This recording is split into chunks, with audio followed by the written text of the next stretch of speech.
Hello, everyone. It's Friday, January 21st.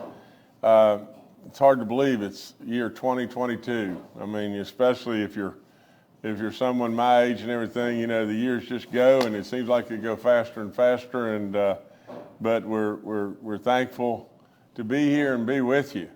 But again, I thank everyone over and over, and I'll never forget it. All the outreach, from people and their cards, their well wishes, and everything, and most importantly, their prayers. So thank you again. We have lost an additional 33 people since I was here on Wednesday with you, and that brings our total death total in West Virginia to 5,609 folks, and it's a crying shame. But I'd ask you again to join me in prayer for these people and all their loved ones and just friends, everybody. It's just it's tragic beyond belief. But the 5,577th death in West Virginia is a 64-year-old female from Raleigh County. The 5,578th death, a 65-year-old male from Braxton County. The 5,579th death, an 81-year-old male from Mason County. The 5,580th death, a 78-year-old female from Wood County. The 5,581st death, a 78-year-old female from Marshall County. The 5,582nd death, an 82-year-old female from Raleigh County. The 5,583rd death, a 77-year-old female from Marshall County. The 5,584th death, an 86-year-old male from Wood County. The 5,585th death, a 47-year-old male from Raleigh County. The 5,586th death, a 71-year-old male from Grant County. The 5,587th death, an 86-year-old male from Marshall County. The 5,588th death, a 78-year-old male from Mineral County.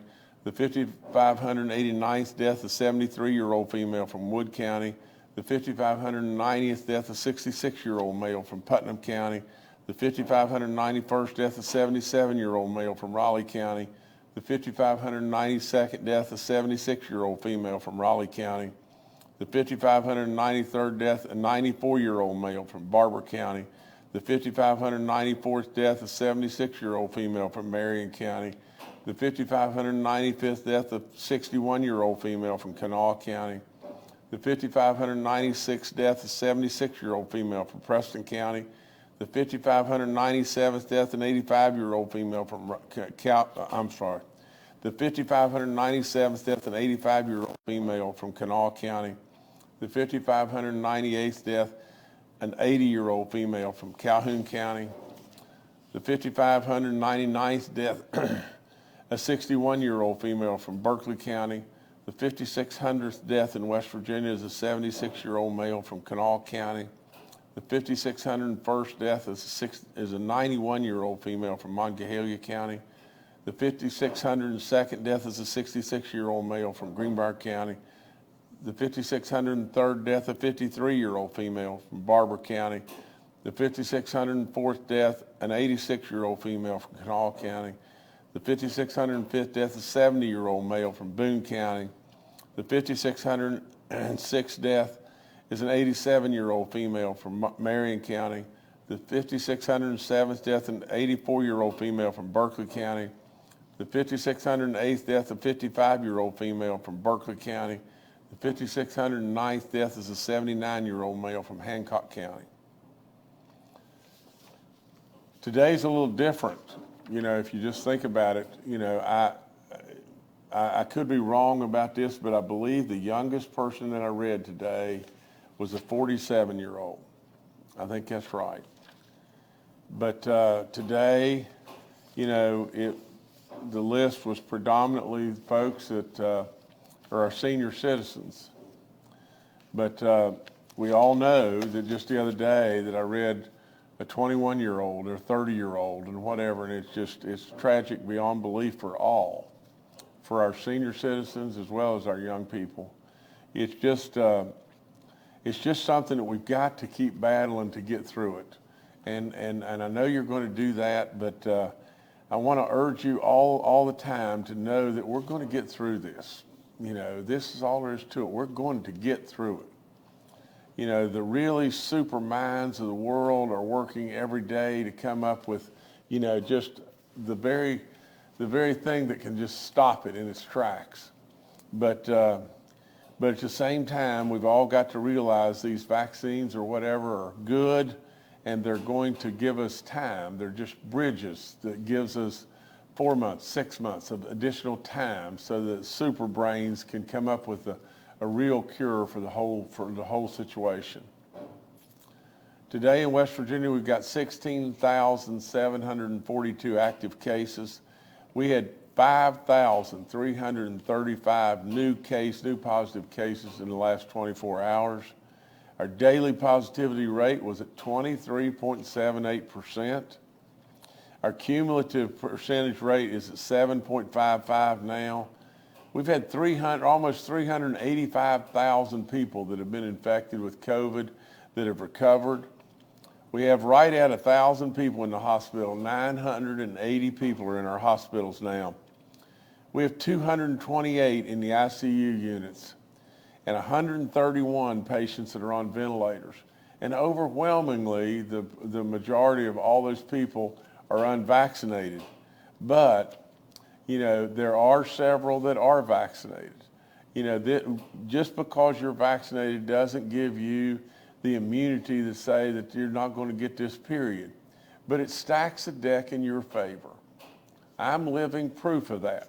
It stacks the deck to keep you out of the hospital if you get sick, and it stacks the deck to keep you from dying and gives you the best odds that you can possibly have. I still strongly encourage vaccination. Omicron is absolutely now running awfully hard in West Virginia. Our National Guard has stepped up, and they are staffing our hospitals and helping us every day. Right now, as of this morning, we have 121 Guard members that have been authorized to deploy to 16 different facilities in West Virginia, and all the data is up there on our dashboard. I remind you again, gosh, I couldn't be more of a testimony to this now, that if you're 65 and above and you get any symptom whatsoever, you've got to get tested. You've got to get tested immediately to where we can at least have the chance to be able to give you these antibodies because they'll save your life. I encourage you about wearing a face mask. If you're in a crowd of people indoors and everything, people you don't know and everything, you're 65 and above, you have any health issues whatsoever, I encourage you about wearing a face mask there.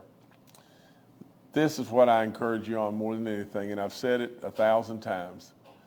If you absolutely got both of your shots, I don't care if you were 18 or you were 86. I don't care. If you absolutely opted out to get both of your shots, Pfizer and Moderna, or one shot of J&J, how in the world can you not get your booster shot? I mean, somebody tell me the logic behind that. If you made the decision to get fully vaccinated, knowing that all the medical teams around you are saying to you, if you're 6 months out from from Moderna or Pfizer, you're basically walking around like you're not even vaccinated at all. If you're 2 months, I think it's 2 months out of J&J, same thing. What in the world are we waiting on?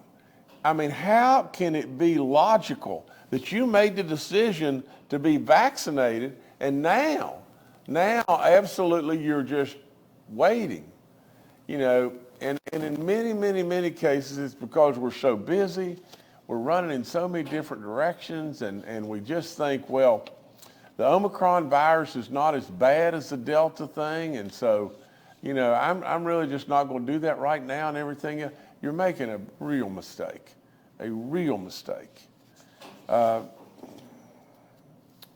No point in me going back through the numbers are about the same as far as the percentages of people that are vaccinated. I encourage, our parents and grandparents to help me with the kids. I mean, we need to get more and more kids across the finish line. It'll just help us in every way. I just looked, can you maybe pull up our map and everything, Jordan, real quick? because our map, for all practical purposes, is orange or red, one of the two. I can't recall seeing it worse than that. You know, one yellow county, every other county in the state is either orange or red, or gold or red, rather. You know, I can't recall seeing it that bad. But nevertheless, we try to give you all the facts. You know, I've not hidden a thing from you. I've been as transparent as I can be. We've told you, you know, we've pivoted, we've moved in all kinds of different directions, trying to keep you abreast of everything and keep you as safe as we can possibly keep you. But it doesn't take a rocket scientist to look at that map and say, you know, if I'm not boosted, I need to go get my booster shot. Or if I'm not vaccinated, I need to really think about it, because that doesn't look good. Okay, all the information is up on our COVID vaccine info line, and you can go there and get all kinds of information. I encourage you about getting tested. You know, the free testing is still available. I always thank Frith and Walgreens for all that they've done, especially in the beginning. They were real superstars, and I really can never thank them enough. You know, the Biden administration now is offering the in-home testing kits and offering 4 per home.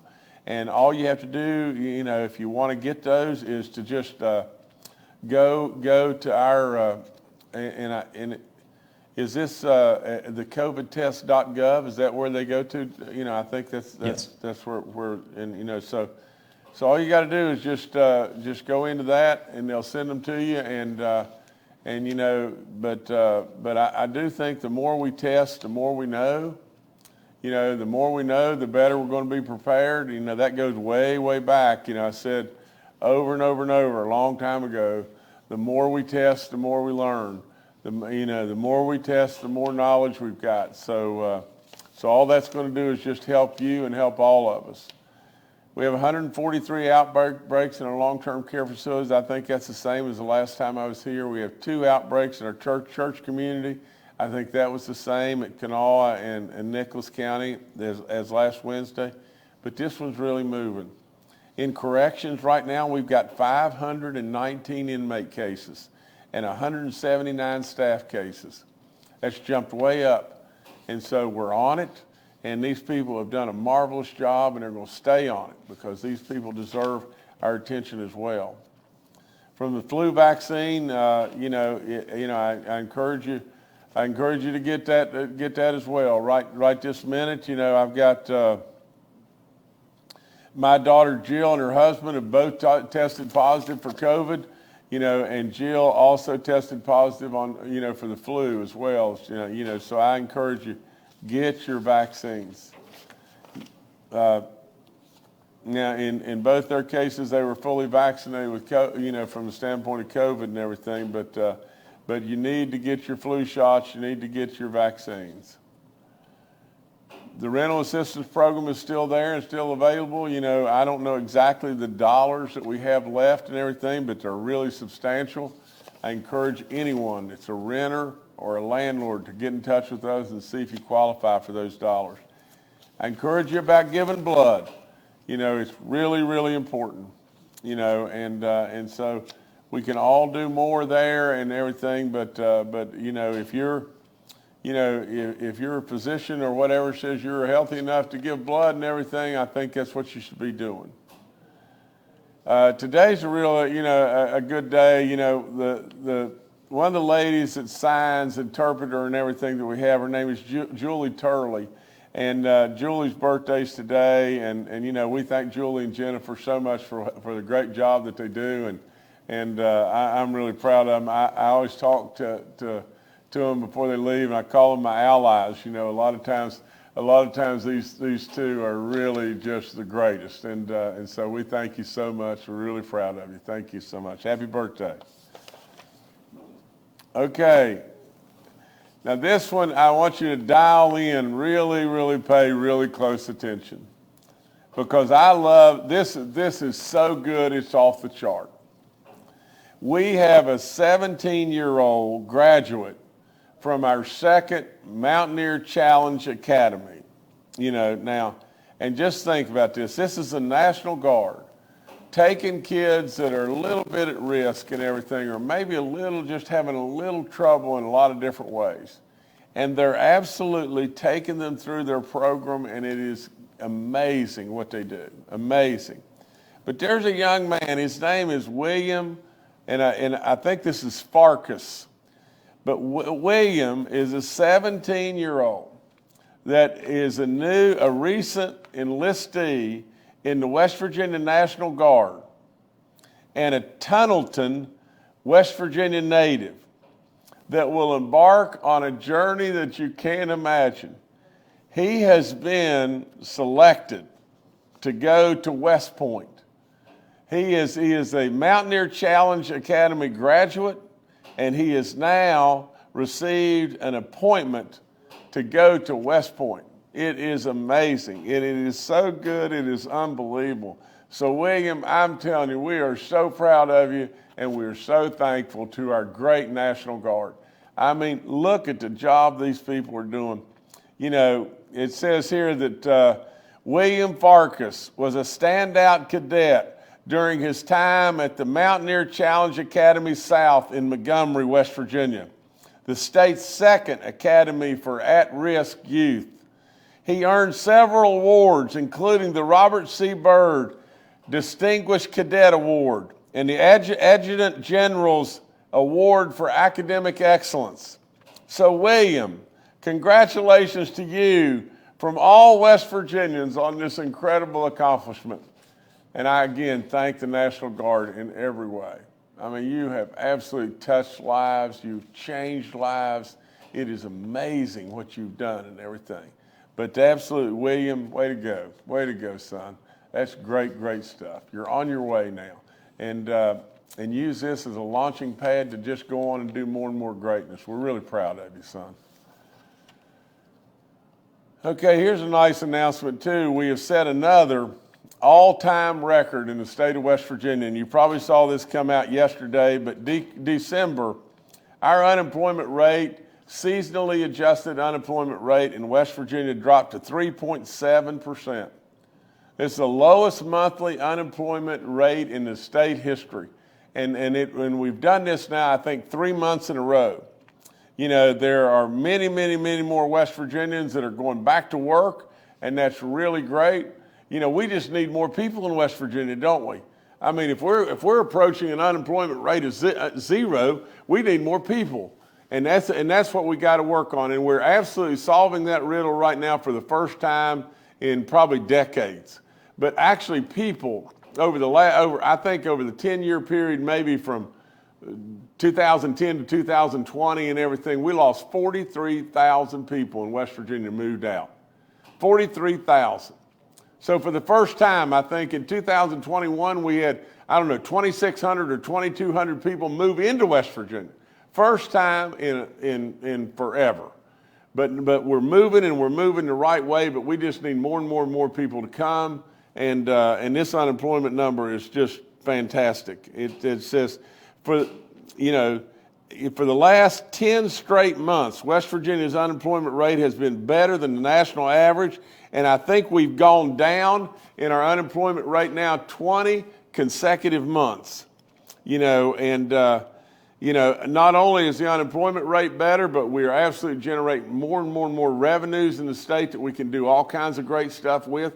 That's our surpluses and everything, but we love it that West Virginians are going back to work. But the last thing I'd add is who in the world, I don't care where it may be. I read a card of a nice lady that had moved here from New York the other day and everything, and she was so happy, and she said, the people here are so nice. Well, dadgum right they are.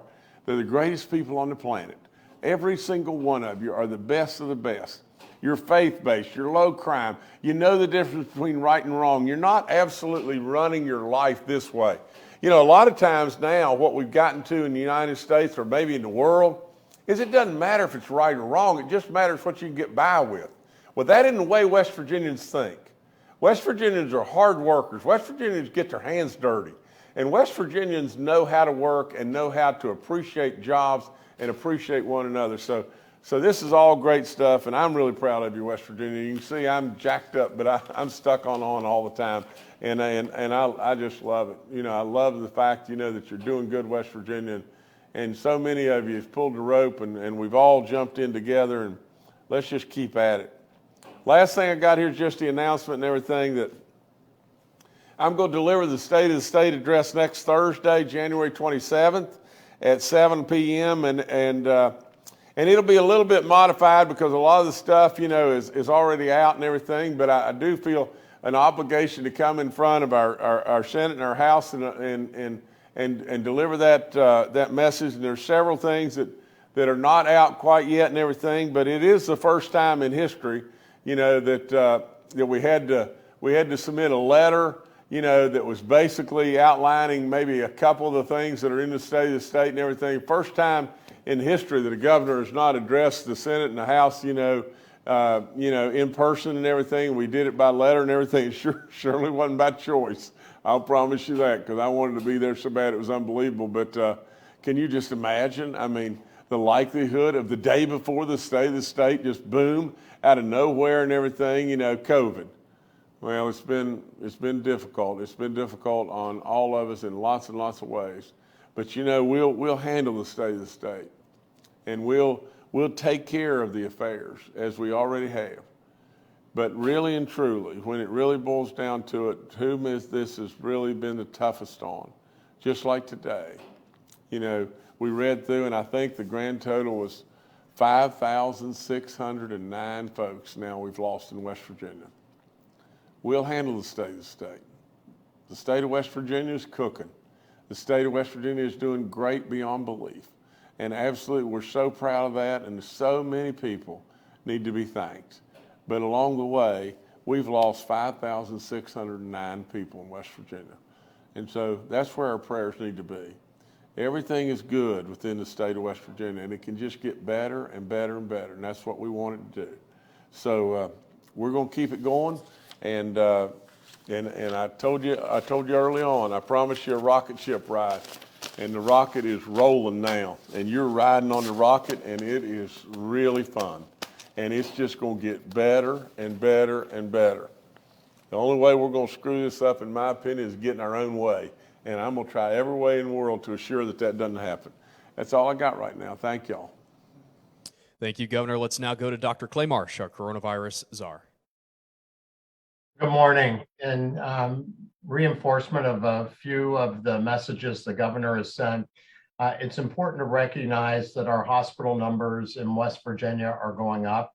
Across the country, in some of the earliest hit places, more urban, with the Omicron variant, there is a plateauing of some of the hospital numbers in those places, but our number is rising up. We're at 980 people today with COVID-19 in West Virginia hospital beds, and we anticipate seeing that continue to rise. Remember, our all-time high number of hospitalized COVID patients is 1,012, and it's very likely we will exceed that at a time in which we are more challenged with short staffing than we've ever been before. The governor talked about the importance of vaccination, and there's some important research that's come out in the last few days that really very much reinforces the power of vaccination and boosters. New data from the CDC demonstrates that people who are 50 to 65 years old, who are fully vaccinated and boosted, have a 44 times less rate of hospitalization than people that are not vaccinated. People over 65 years old have a 49 times protection against being hospitalized versus people that are unvaccinated. 49 times reduced risk if you're vaccinated and boosted. And if you're over 50 and you're vaccinated, but you're not boosted, you still have a 17-fold increased protection against hospitalization.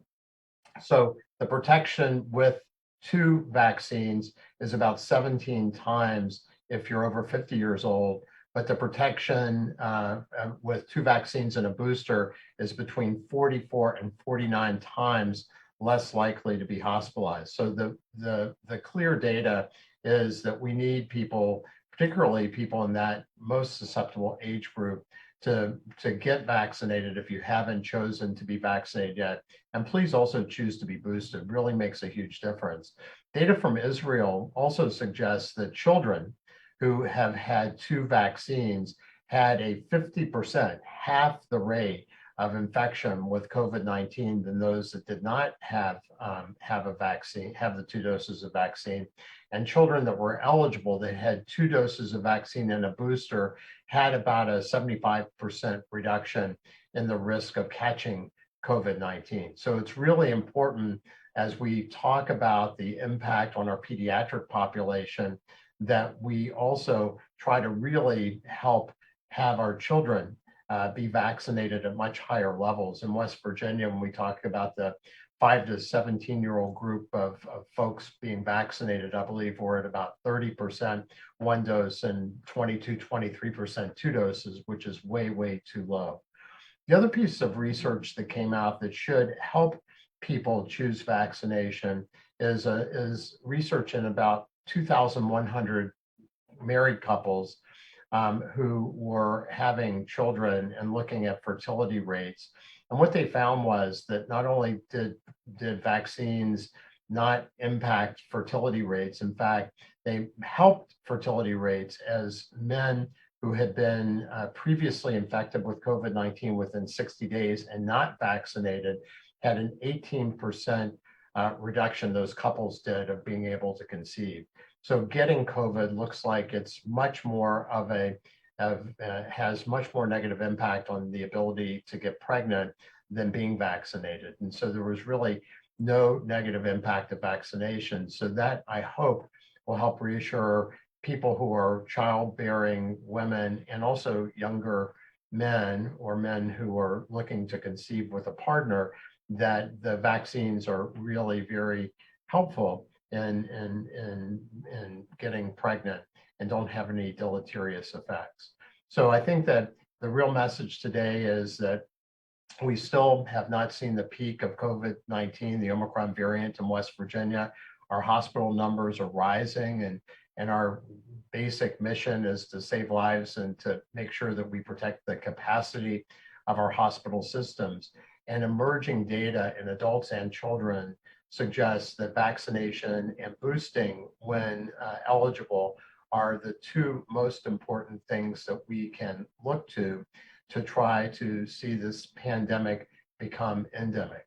The last thing I'll say is there's been an interesting paper in the journal Nature, which is one of the most respected journals in the scientific world, looking at folks who have used advanced modeling techniques to look at deaths from this pandemic. And the estimate is that we've underestimated deaths globally in this pandemic by somewhere between 12 and 22 million, using both advanced artificial intelligence approaches and also looking at excess mortality rates in these areas. So it really does underscore the incredible impact that COVID-19 continues to make across our world and in our country. And yesterday we lost about 2,500 people. So we can't forget about that impact. And the way we prevent that is to be vaccinated, boosted, and to be careful out there wearing a good quality mask if you're indoors. Thank you. All right, thank you, Dr. Marsh. Next, we'll go to retired Major General Jim Hoyer, the director of our Joint Interagency Task Force. Good morning. Just highlight and reinforce the effort going on, as the governor and Dr. Marsh pointed out. Hospital numbers continue to rise. As the governor pointed out, the National Guard has done a terrific job in pivoting, as they always do, and adapting. The 126 that the governor mentioned there, by the end of this day, we will probably have about 200 guard assignments for individual guardsmen. Additional guardsmen are being trained thanks to the work of the Guard, General Crane, General Holt, Colonel Hatfield, and that team, and the work they're doing with Jim Krantz and Joe Peel to get those folks located and trained appropriately. And again, just I think it's important to point out that the men and women of the Guard are more than happy to support those frontline healthcare workers, just like they've supported those frontline public health workers throughout this pandemic. Related to vaccines, as the governor pointed out, it's somewhat baffling that if you haven't received your booster yet, that you really ought to go out and get it. This week is the first week since we've been tracking vaccine intake that we have seen it less than 0.1% a day increase across our age groups. So while I understand the weather has been a challenge, just heed what Dr. Marsh just explained, what the governor talks about all along. Getting vaccinated and getting the boosters are the most significant opportunity we have to address that number that the governor highlighted today, 5,609 great West Virginians that we've lost. And we'll get some more data related to this, but the unfortunate circumstance is, if we stop and think about it, that first week that we were involved in this, the projections were 64 West Virginians. And we were up in arms, and the governor was talking about how that was 3 times the number of people we lost in some of our more significant mining accidents. We are potentially going to approach 100 times that number before we come out of this. The last thing I want to point out related to COVID response therapeutics, we've heard a lot of chatter about concerns about therapeutics. So I just want to put it in these terms, make sure everybody fully understands. We are not getting the number of therapeutics that we need, but that is based on a national supply chain issue. Out of 66 jurisdictions that receive therapeutics on a regular basis, we rank 26. So concerns that there may be some politics involved or politics involved in distribution within the state.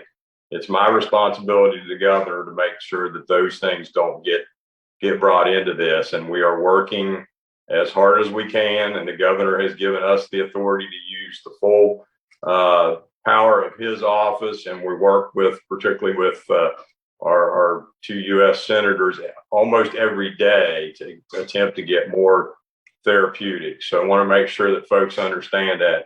And the last thing is, Governor, I just want to tell you, personally, I appreciate the story from Challenge Academy. As you are familiar with, we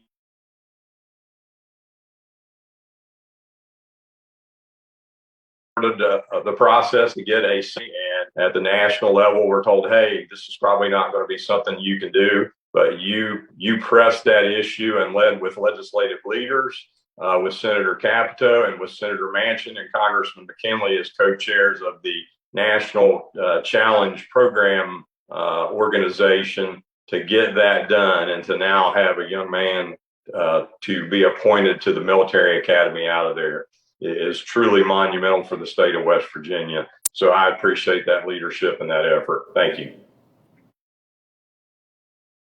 All right, thank you, General Hoyer. Secretary Bill Crouch is also joining us today and is available for questions. Dr. Inamjad had a prior engagement and will rejoin us next week. We'll now go to questions from members of the media. The first today from Paul Mullen with WCBC. Good morning, Governor. Good morning, everyone. Before I get to my question, I want to mention John Hill, a friend of mine who passed, and I'm doing his eulogy tomorrow. John, in his earlier life, was a West Virginia National Guard member, and he was the pilot of the helicopter for Governor Arch Moore in his first term. Now the question, Governor, how's your stamina? Usually during a legislative session, it's pretty tough. You're taking calls at all times of the night during a normal session, but you're recovering from COVID, and you're also managing a pandemic. Does Kathy draw the line on you? Does she say nothing after 7 o'clock? How's that working out for you? Good Lord, Paul. Lots of days, every day. I mean, are you kidding me?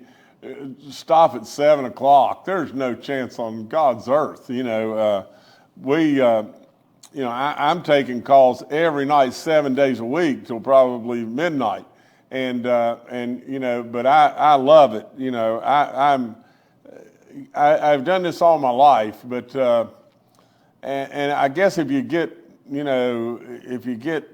believing that you can only do, so much from 9 to 5, that's all you're going to do. But I work all the time, and I'm up and going about 6 in the morning, and then and really and truly at midnight every night of my life you can get a hold of me.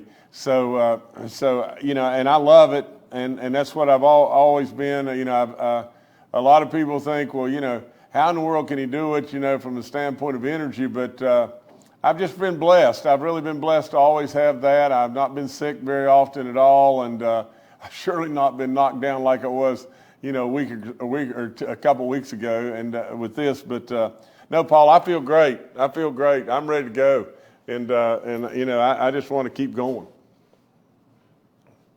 All right, thank you, Paul. Next, we'll go to Jess Mancini with Ogden Newspapers.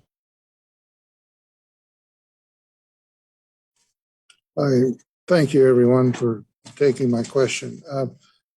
Governor, do you have a reaction or comment to House Bill 4071 that would eliminate any mask or testing requirement in public schools? And if that bill was to happen to pass the legislature, would you sign it or veto it or let it go into law without your signature? Thank you. Well, let me comment this way. Our local school boards have done well, have they not? They've made a lot of really good decisions, and along the way, I don't think that. I don't think we had an adverse decision that I can recall that where everybody got up in arms about it and everything. I really do not believe we need to have mask mandates at our schools. I really believe that, and I'm sure a lot of good legislatures believe the same thing. And but we got a lot of really important stuff going on here, and so. So, we're going to watch it. We're going to continue to watch it as it goes through and all that kind of stuff. And we'll see, what the final outcome comes out to be. I'm not for, mandating masks at schools. I'm not for that at all. But I really believe that we made the decision to have local control. And I think those folks did a heck of a good job. And my only comment would be just simply this: we got a lot to do here, a lot to do, and I go back to if it ain't broke, don't fix it, and really and truly, or don't try to fix it, but our local people did a good job, and that's all I can say. But we'll watch this and we'll make a decision on it when it finally comes out. All right, thank you, Jess. Next to Kenny Bass with WCHS and Fox 11. Hi, thanks for taking the question. I have a question for Dr. Marsh, if possible, and the governor may want to weigh in. Once again, we're getting some mixed messaging about the types of masks we need to be wearing. While there is some recommendation to wear masks if you're older, if you have symptoms, if you're in an inside or in a crowded room, we've heard from various people over the past several days, including members of the Biden administration, that cloth masks just aren't very effective. So the gaiters or a kerchief or, the mask even that I'm wearing today, a cloth mask, isn't very effective. And we've heard for quite some time that regular paper masks that aren't N95s are not effective. So is this a case where people need to start moving toward N95s or thinking about N95s as a daily piece of equipment they need to be using? And if that's the case, how do they acquire those, and which they aren't as readily available as some of the other masks people are using? Thank you. Dr. Marsh, please answer. Thank you, Governor, and thank you, Kenny. Kenny, we know that as I mentioned in my earlier comments, that probably the most important single factor for us to effectively protect people with the Omicron variant now as our dominant variant is to have people really focus on 2 vaccines and a booster. And the booster for those eligible appears to be really important. And we know that the potency of the immunizations are generally really good in the first 3 to 4 months and then start to reduce in their potency. And people who have been vaccinated and boosted, or people that have chosen not to be, then looking at the transmissibility, the infectiousness of the Omicron variant is very, very much higher than anything we've seen, in the order of 2.5 to 3.5 times as infectious as the Delta variant. And because it's so incredibly infectious is the reason why, for at least right now, as we're going through this surge with Omicron, we would heavily recommend people to upgrade the mask. If all you have are cloth masks, then a cloth mask is better than no mask. And we might suggest you double mask with the cloth mask to give you more protection. If you can upgrade to a surgical mask, which is 3 plies and fits around your ears, that's better than a cloth mask. A KN95, which is produced outside of the country, which is identified as a true KN95 by the labeling saying GB-2929- and then the year it's made. The most recent one is 2019. So that's a way you can say it's a real KN95 mask, which is a much higher barrier protection mask, 5 layers instead of 3, and some coating on it, which reduces the risk of getting aerosols inhaled. But the N95 mask, which is usually approved by NIOSH, the National Institutes of Occupational Safety and Health, is the best one. And as opposed to ear loops, it has 2 straps that goes around the back, because it's not only the barrier protection of the mask, but it's also the fit around the face that makes the biggest difference. So we would highly recommend people to upgrade to the best quality mask you can get. And I know the Biden administration is going to try to circulate around 400 million N95 level masks. But whatever you have, please wear. And if you're with a cloth mask, just try to double mask with 2 cloth masks if you have them, to provide extra care and try to get it to fit tightly across your face. Great, thank you, Kenny. Next to Charles Young with West Virginia News. Hi, this is Charles Young with WV News. I had a couple of questions about our hospital staffing situation.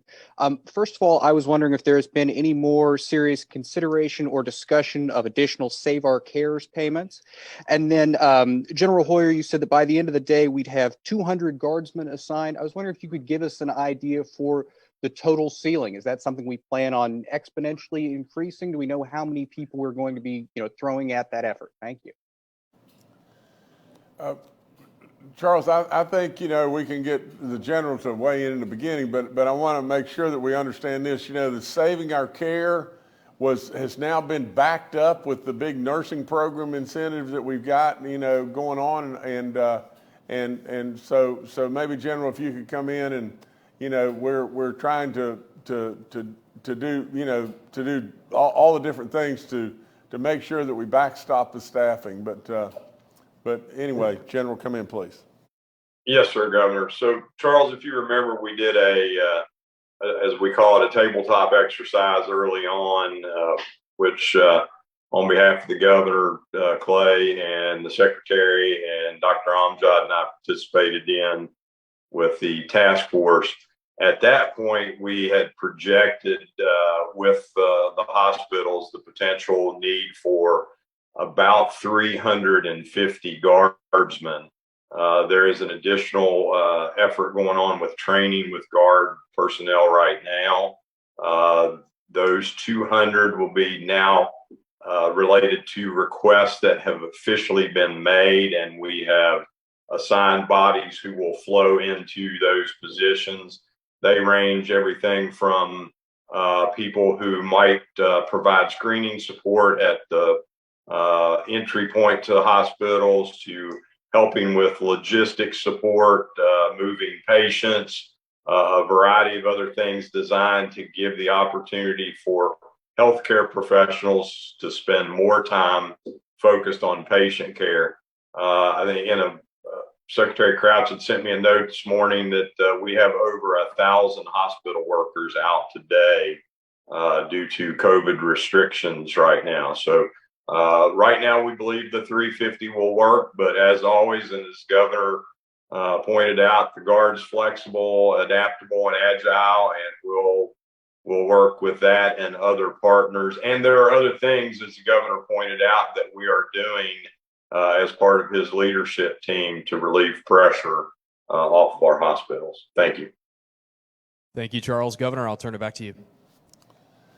Well, let me just kind of wrap up and you know, as to what our experts have already told us today.